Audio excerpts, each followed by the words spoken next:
more. Aren't they nice to each other? What great players they are. Hi kids, we're here in the Children's Ministry classroom and we're going to play a game before we get started with our lesson, kind of fun things up a little bit here. So our game is Miss Mary, Miss Lori are going to toss their ping pong balls into the 5 cups, and whoever fills up their 5 cups first wins the game. So ladies, are we ready? On your mark, get set, go. Whoa, whoa, whoa, whoa, whoa. Lori! What? Oh God, Lori! Wait, let's time out. What? That wasn't my rule to toss into the cups? I got them all in the cup. Why do we need rules anyway? Miss Mary, I think it would have been more fun with rules, Miss Lori, since I still have as many balls as I started with. I think so. So kids, I think let's sit down and kind of chat about why do we need rules? Hi kids. Today, as you probably figured out, we're talking about the importance of rules. Why do we need rules? Well, for starters, games are more fun when there are rules, Miss Lori. I thought it was fun, but it was kind of chaotic. Yeah. You didn't look like you were having fun. Not so much.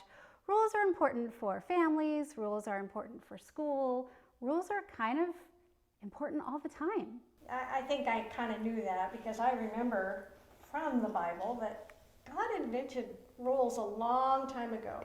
He gave us rules to live by, to make sure life wouldn't be chaotic and that life would be good for everybody. So in Deuteronomy, the 5th chapter, verses 6 and 7, it says, I am the Lord your God who brought you out of Egypt, out of the land of slavery. You shall have no other gods before me. That's interesting. What does it mean? I thought God was the only God. Back in those days, they had little gods that they would make out of gold, and they would worship them and pray to them.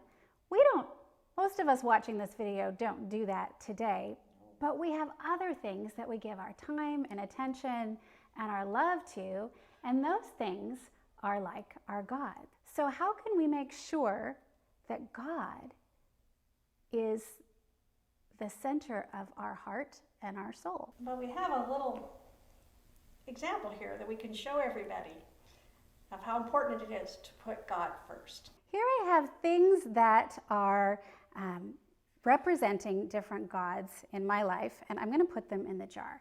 And the first thing is a cup of rice, and this represents things that I really love to do, but they're not important.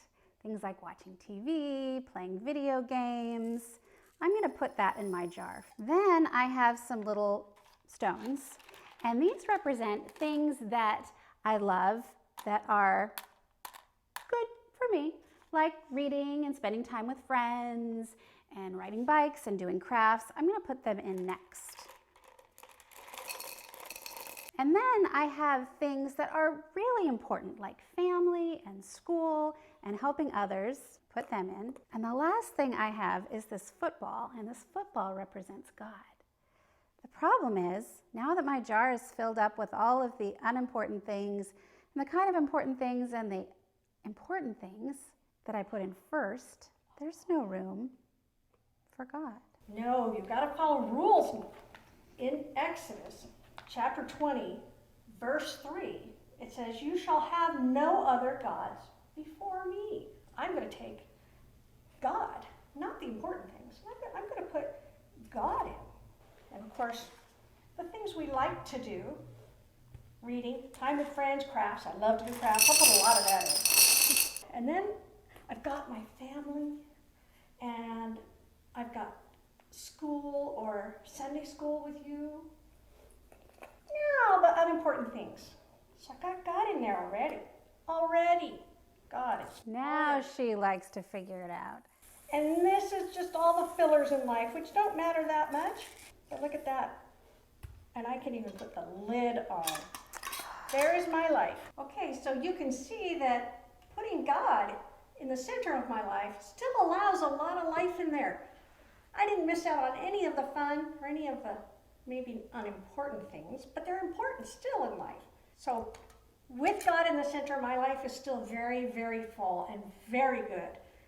And these rules, all of them, as we will learn over the next few weeks, are meant to let us have life abundantly and live it very fully. Jesus said, "Love the Lord your God with all your heart and with all your soul and with all your mind. This is the first and greatest commandment." Have a great week, kids, and peace be with you. Bye-bye.